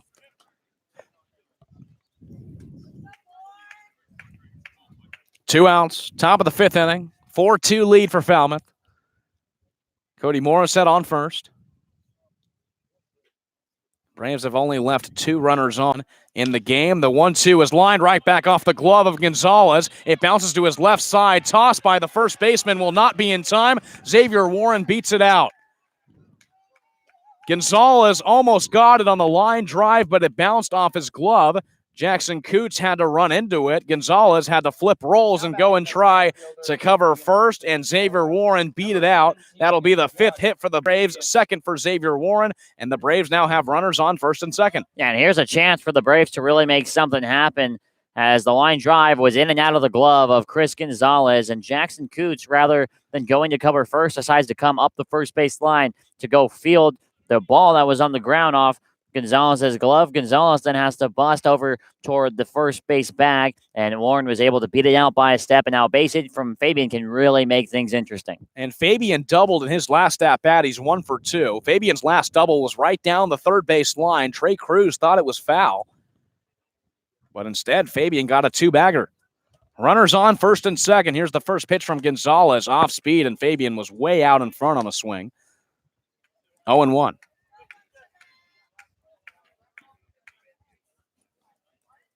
Fabian's been described as one of the best hitters in this lineup for the Braves. The 0-1 pitch is a breaking ball low. Fabian thought about it. He watches it for ball 1. 13 RBIs on the season. He now has 7 doubles. This Braves team leads the league in doubles. Gonzalez steps off the mound. They have 2 doubles already today. 58 on the season. 1-1. Fastball high. Fabian fouls off toward the backstop. He's down 1-2. And both the doubles in this game, I think, probably most likely come with a little bit of an asterisk, as the first one by Poland looked like it should have been a routine fly out that Maisel either lost in the sun or had a lack of communication with his center fielder, Blake Dunn, and Fabian ripped one down the third base line. 1-2 on Fabian is looked at for strike 3. Another breaking ball from Chris Gonzalez, and he strikes out 3 in the top of the 5th inning. That's 6 strikeouts for him. We head to the bottom half of the 5th. Falmouth still leads 4-2. You're watching Braves Baseball on YouTube.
Bottom of the 5th inning, Falmouth with a 4-2 lead. Zach DeLoach will lead us off in this inning. And Joran, we already have a score here on this Saturday afternoon. Yeah, we're not the only doubleheader going on today. Over at Stony Brook, the Firebirds taking on the Brewster Whitecaps. Both teams jostling for playoff contention. Orleans with a 4-3 lead in the top of the 7th over there.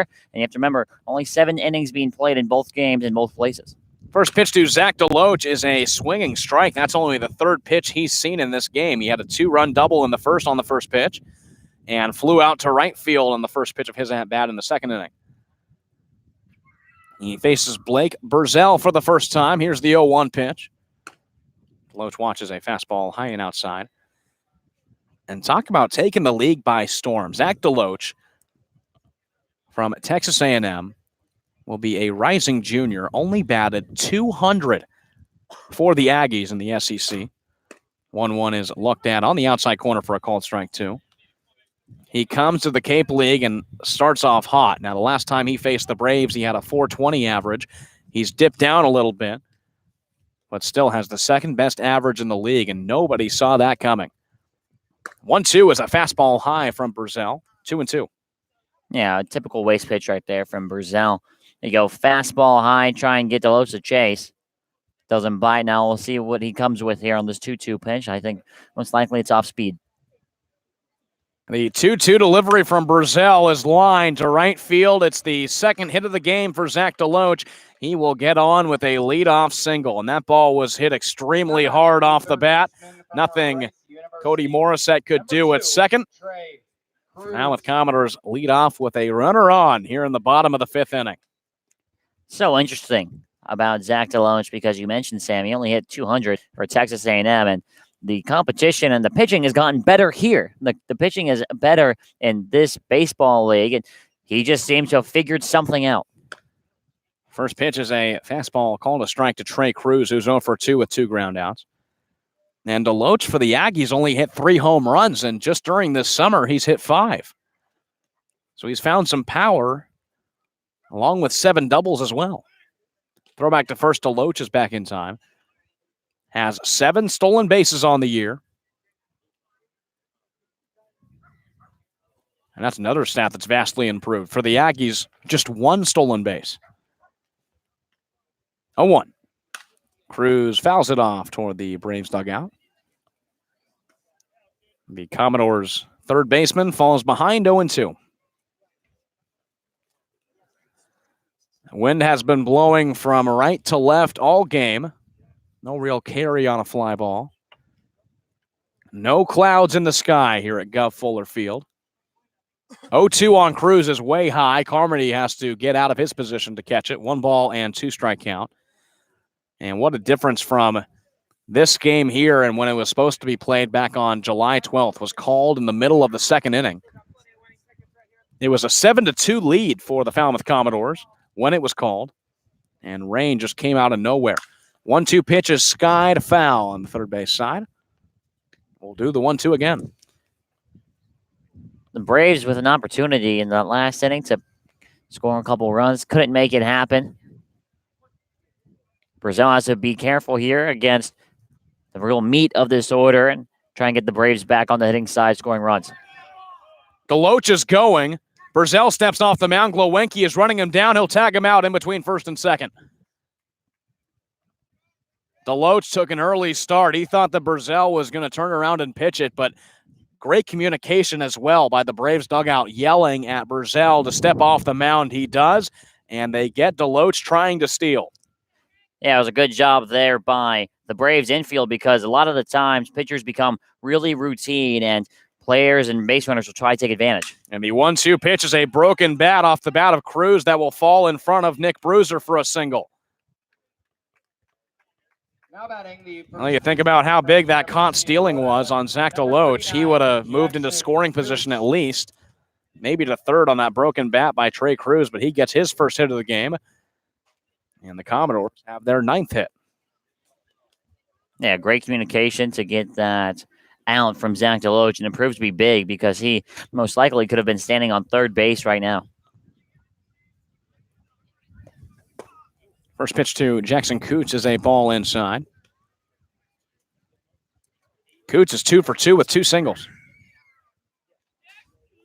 Zach Deloach, that was just the second time he's been caught stealing all year. The 1-0. Fastball high and outside.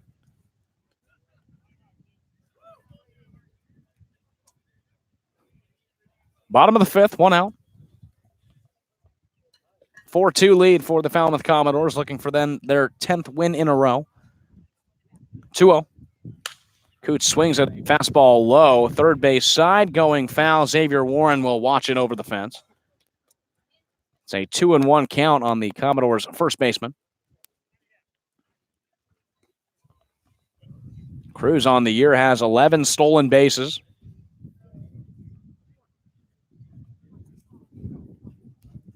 Falmouth already 1 stolen base in this game from Hayden Cantrell in the bottom of the 4th. Here's the 2-1 delivery from Purcell, and Cruz takes off. The throw down from Carmody is well in time, and Cruz is gunned down. How about that from Robert Carmody? Great pop time. Got a little help from Purcell because the pitch was up high. It was called a ball, so count now at 3-1 to Koontz, but the pitch up high, Carmody was able to catch and release. Really nice pop time and an even better throw. Here's the 3-1 pitch to Koontz. He lines into left field. It'll get down for a single, so he gets over to first. But 2 caught stealings, 1 on Deloach, 2 singled to lead off this inning. Cruz singled and was thrown out over at second. Now Koontz gets on, and you think, without those caught stealings, Falmouth could have loaded the bases or at least scored 1 run by now. Yeah, I think by now they would have already had a run scored, probably runners on first and second with nobody out. 3 singles in a row, but 2 costly base running mistakes, and it'd be nice to see the Braves really try and take advantage of them in the next half inning. Tyler Ross watches a first pitch fastball high and outside from Purcell, who's gotten a lot of help from his catcher, Robert Carmody, and Purcell actually put out Zach Deloach by stepping off the mound, catching him mid-steal. The 1-0 is flown out foul by Tyler Ross. He's 0 for 2 with an RBI so far. He grounded out to third in the first inning and got home Zach Deloach. And he flew out to first base in the third inning. The first time he's facing Blake Purcell in this game. The 1-1 pitch is a high fastball that he swings and misses at. 1-2. Jackson Koontz at first. 2 outs in the bottom of the 5th inning. Falmouth leads 4-2 on 10 hits. The Braves just have 5. Purcell kicks and fires the 1-2 high and outside. Carmody has to get out of his position to catch it. And the deuces are wild. 2 balls, 2 strikes, 2 outs.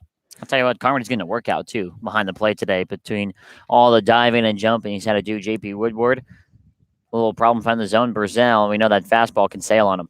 The pitch from Purcell. Ross, a hard hit ground ball to Morissette. Morissette makes the play, throws to first, is in time, and Tyler Ross is retired for the 3rd out. Well, it's 3 hits for the Falmouth Commodores, but 2 caught stealings in the bottom of the 5th inning. It's still a 4-2 lead for Falmouth. We head to the 6th. You're watching Braves Baseball on YouTube.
It's a new arm for the Falmouth Commodores. Chris Gonzalez is taken out, and he did a stellar job on the mound, pitching 5 innings, only allowing 5 hits, 2 earned runs, 1 walk, and a season second best, 6 strikeouts. And Jeff Trundy for the Falmouth Commodores will turn to Sam Weatherly out of Clemson. Yeah, Weatherly, the lefty, 0-1 on the year with a 4.62 ERA, whip of about 1.11. He's thrown 11 2/3 innings, 13 strikeouts, has faced the Braves once before, but that was all the way back on the 3rd game of the season. He threw 2 innings, giving up 1 run off of no hits. His last time out was all the way back on July 19th. First pitch to Jimmy Glowenke is a fastball at the shins for a called ball. Glowenke's 0 for 2 so far. He had an 0 for performance last night against Chatham. 0 for his last 6. The 1-0 pitch is a fastball inside. Glowenke's ahead in the count, 2 balls and no strikes. It's always interesting to see how teams react. You go up against a slow pitcher in Gonzalez, and now Weatherly bringing a little bit more speed. 2-0 fastball is laid off by Glowenke. It's high. Starts off with 3 straight balls to the cleanup hitter for the Braves, 3-0. Top of the 6th inning, 4-2 lead for the Falmouth Commodores. Weatherly in the windup, kicks and fires the 3-0, and it's a 4-pitch walk to Jimmy Glowenke, a fastball low. He watches, and he gets on for the first time tonight. And the Braves will take it, brings the tying run up to the plate, and I know it necessarily hasn't seemed like it, but the Braves are only 2 runs out of this ballgame. A bloop and a blast is all that the Braves need. They have their bloop. They'll substitute it out for a walk, and now McKenzie, if he's able to get a hold of one, we could be looking at a 0-0 ballgame. Bourne wants to be the ones to snap this 9-game win streak for the Falmouth Commodores. Jake McKenzie now up. He's 0 for 2. The first pitch is a fastball high, taken by McKenzie, 1-0.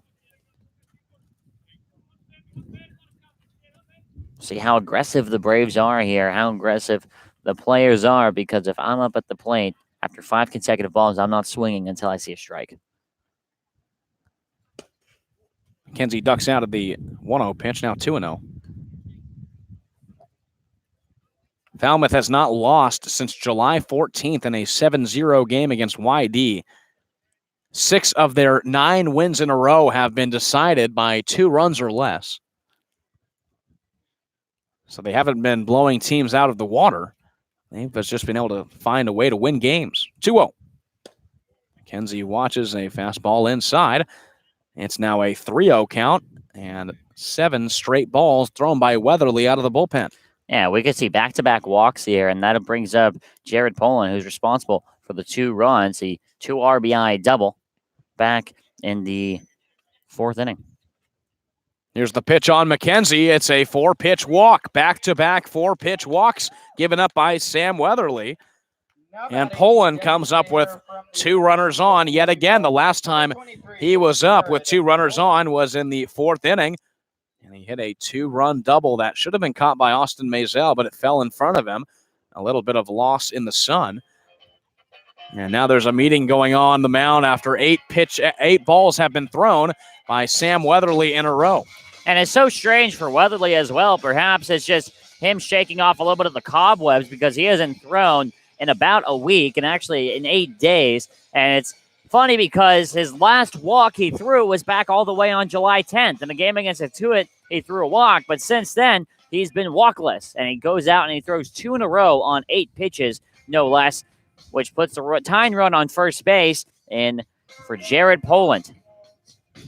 Poland on the year has only walked 5 times. He struck out 7, or now 8, counting today's strikeout in the 2nd inning.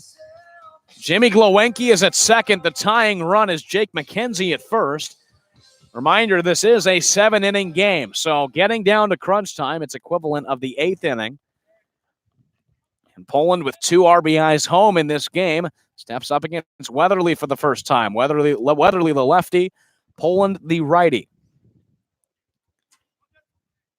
He comes set. Here's the first pitch to Jared Poland. It's the first strike of Weatherly's appearance. Down the middle on the fastball, 0-1. And you wonder if you might see a bunt here from Poland. I know he had that double, but if you lay a bunt down here on an 0-1 count, you get the runners to second and third, you bring up Cade Beloso. Here's the 0-1 pitch from the lefty. It's a fastball swinging, strike 2. Poland's down to an 0-2 count. The bunt is taken out. And Poland on the season has grounded out into 2 double plays. Yeah, that swing and a miss answered the bunt question. Now he's got a battle here. Down 0-2. Here's the 0-2 pitch from Weatherly. It's a fastball. Got him swinging. So he answers back from 2 straight 4-pitch walks with a swinging strikeout on Poland. There's the first out of the inning. Throws 2 4-pitch walks and then fires a 3-pitch strikeout. It's all or nothing for Sam Weatherly on the mound. Now, Cade Beloso, a base hit, most likely will score Jimmy Glowinski from second base. He's just got to get it past the infield here, have to avoid the double play. Beloso's 0 for 2, a fly out to left and a fly out to center in this game. First pitch from Weatherly is swung at and lifted to deep right field. DeLoach will move back on it. He's under it, makes the play. Glowinski will be tagging from second. He is easily into third. So Beloso, who got a little bit of power on it, but not quite enough, gets Glowinski to third, but it's 2 outs in the inning. And he just missed that first pitch from Sam Weatherly. Just got a little too much under it and drove the ball up into the air instead of out and over the fence, even though it took Zach DeLoach back almost to the wall there. Glowinski tags up from second to get to third. The Braves have to at least shoot for 1 run here. You at least want to cut that lead in half going into your last bats. Now it's Nick Bruiser with runners now on first and third with 2 outs. Bruiser struck out looking in his last plate appearance and watches a first pitch fastball. That goes high. Bruiser has walked and struck out so far today. Faces Weatherly for the first time.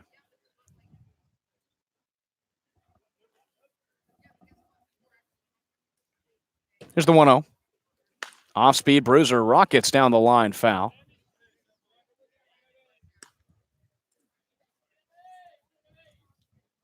Glowanke got on with a leadoff walk. McKenzie got on with a walk right after him. Poland struck out. Beloso flew out to right. And now the 1-1 pitch on Bruiser from Weatherly is a fastball just missing the zone, high and outside. It's a 2-1 count. Falmouth led off this game with a 3-run first inning on Zach DeLoach's 2 RBI double. Added one more in the bottom of the second. The Braves got back with 2 runs in the top of the 4th inning on a 2-run double from Jared Poland. And that's where we're at now. Here's the 2-1 pitch on Bruiser. It's a beautiful breaking ball by Sam Weatherly, called strike 2. And he got away with one on the 1-1 pitch that just missed the zone, up and out. Looks at the curveball there that finds the zone, and now an opportunity for Nick Bruiser to really become a hero in this game at 2-2. Weatherly looking for his second strikeout of the inning. He comes set, hands meet at the chest. He kicks and fires the 2-2 breaking ball, and Bruiser fouls it off. Pitch started about eye level and came back down. Bruiser swung at it. Luckily fouled it off. 2 outs, top of the 6th inning. Runners at the corners for the Braves. Nick Bruiser in a big spot. Try and chop at that 2-run deficit. He has just 1 RBI on the season. The 2-2 is fouled off toward the backstop. A fastball running at 88 miles an hour. Bruiser stays in the at-bat. Yeah, he just missed that one, sent it straight back into the screen. He's staying alive here. He's fought off a couple hard pitches from Weatherly. Might see Weatherly go out of the zone here to get Bruiser to chase here at 2-2. Weatherly comes set. He kicks and fires the 2-2 pitch. Bruiser lifts to left field. Maisel is under it. He will make the catch for out number 3. The Braves lead off with back-to-back walks, and nobody comes home. In the top of the 6th inning, Braves continue to trail 4-2 on the Falmouth Commodores, heading to the bottom half of the 6th. You're watching Braves Baseball on YouTube.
The first of 3 games in a row between these 2 teams, the Braves and the Commodores. They play 2 today and 1 tomorrow back at Doran Park, and the Commodores have enjoyed this one so far.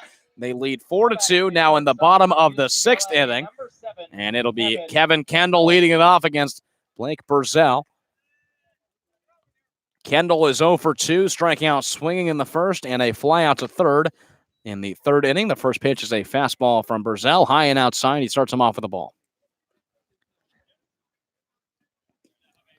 Now the 1-0 to Kendall. Another fastball outside, 2-0. Really important here for Purcell to work through the bottom 3 of this order. You don't want to face Cantrell, Dunn, and DeLoach if you can force it that way. Here's the 2-0 pitch. It's a swinging strike 1. Another fastball, 3 in a row from Purcell, 2-1. We have a new team in the playoffs. This time on the eastern side, the Chatham Anglers have clinched a playoff spot. They lead the Eastern Conference. Brewster losing to Orleans solidifies their spot in the postseason. The 2-1 is swung at by Kendall.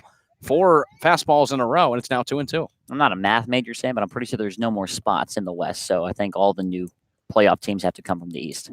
That's a good one. Yeah. Yeah. Good thinking. Yeah. Here's the 2-2 on Kendall. Got him swinging. So Purcell fights back in that at-bat. He had a 2-0 count on Kendall. Fights it back with 3 straight strikes and has his first strikeout of the evening. Nice job from Purcell there. Fought back in the count after missing the zone a couple times. 3 straight strikes. Does a lot for your confidence. He's settled into this spot right now. Now it's the catcher, Matthew Nelson. First pitch from Purcell is off the end of the bat. Purcell tries to catch it. It lands right behind him. Glowenke picks it up bare hand, doesn't throw it to first, and Nelson is on with a bloop infield single. That was placed perfectly behind Purcell. I mean, there's just something to be said about when you're on a winning streak and you're feeling good, things just bounce your way. I mean, it floated perfectly over Purcell, landed in the area between the mound and second base, and by the time Jimmy Glowenke picked it up with his bare hand, he didn't have a throw. He just kept it to himself, and it's just sometimes the ball bounces your way. A runner on first, 1 out. Austin Maisel up. He's 0 for 2.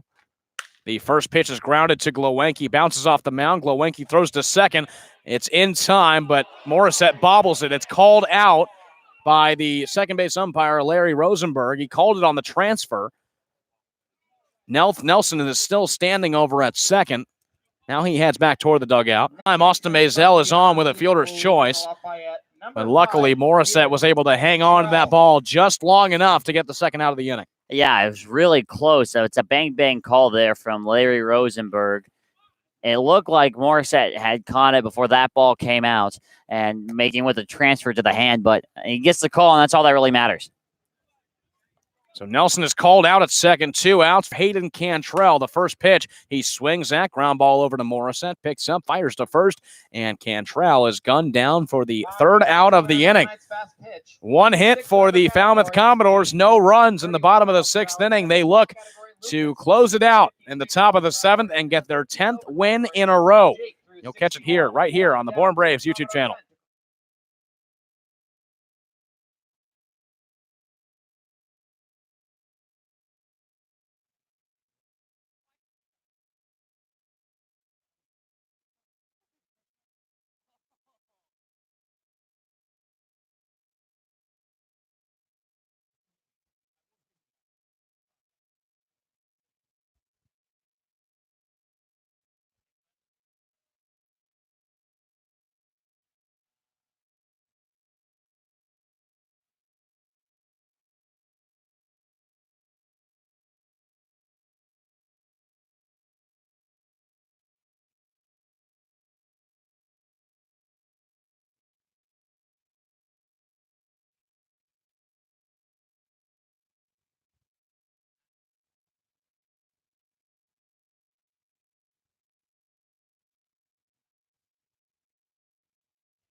The Falmouth Commodores are 3 outs away from their 10th victory in a row, the longest win streak in the Cape Cod Baseball League this season, and they bring on Austin Langworthy, who's only pitching in his 4th game, looking for his 2nd save on the season. Yeah, a two-way player out of the University of Florida. You mentioned, Sammy, he's only thrown 3 times this season. He's got a 1-0 record with a 13.5 ERA. He has 1 save, and he picked it up the last time he threw, July 19th. At Wareham, he threw a clean inning, only giving up 1 hit and 4 batters faced. Also had a strikeout. He's only thrown 2 2/3 innings.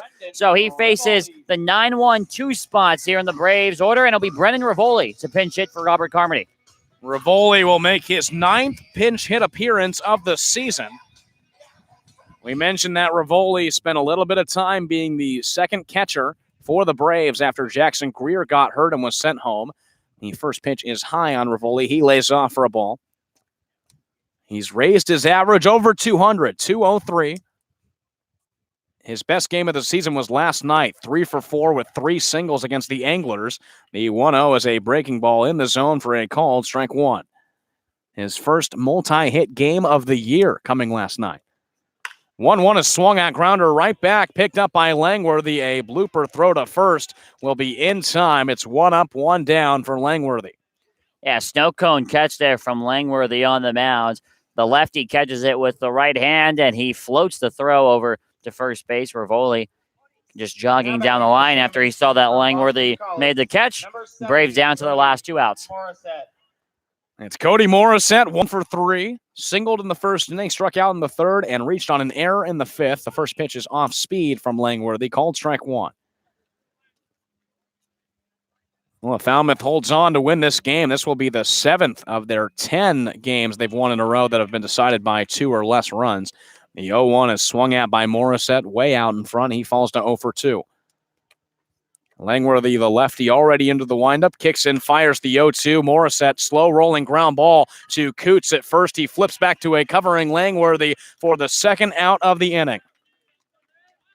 And the inning starts off with a 1-3 putout, and then is followed by a 3-1 putout. Morissette, chopper on the right side. That's a tough play, but Koontz and Langworthy made it look pretty easy, and the Braves down to their final out. It'll be Xavier Warren. He has 2 singles in this game. Came around to score in the 4th inning on the RBI from Jared Poland. First pitch is off speed and in the zone for a called strike one on Warren. Langworthy looking for his 2nd save of the year. Chris Gonzalez is in line to take the victory. The 0-1 is lined down the third base line. It'll just be foul. Trey Cruz, the third baseman, jumped and tried to make a line-out play, but it fell foul on the third base line, and now Xavier Warren's down to his final strike, and the Braves on the verge of losing 2 straight. And Cruz is lucky that he didn't touch the ball. He reached up to go try and catch it. However, if it hits his glove, he's in fair territory, so that ball would have probably gone away from him, and Warren would have probably cruised into second with a double, so the foul ball is actually, you'd think more likely than not, the better play for Falmouth. Here's the 0-2 pitch on Xavier Warren, a slow rolling ground ball to Cruz. It gets behind him. He tried to pick it up with his bare hand. It gets to left field. Xavier Warren gets on first, and we'll see what they score it. But the Braves still have a little bit of life. It's ruled as a single for Xavier Warren. A tough play. It would have been a miraculous play from Trey Cruz over at third base to make that play. And here we go. The Braves find their way on base. That brings up the tying run and Judd Fabian. So Warren gets on. Trey Cruz tried to get it with his bare hand. It was a chopper, but it got under him. A little bit of life. The tying run is here in Judd Fabian, who's at the plate. The first pitch is a swinging strike one. Fabian's 1 for 3. Doubled in the 4th inning, struck out in the 5th, and he flew out in the 1st. Langworthy looking to get the victory unharmed here in the top of the 7th inning. Throw back to first. Warren's back in time.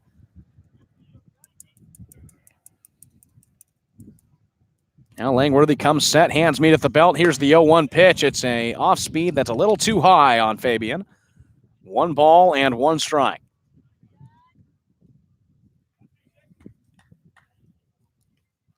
Here's the 1-1.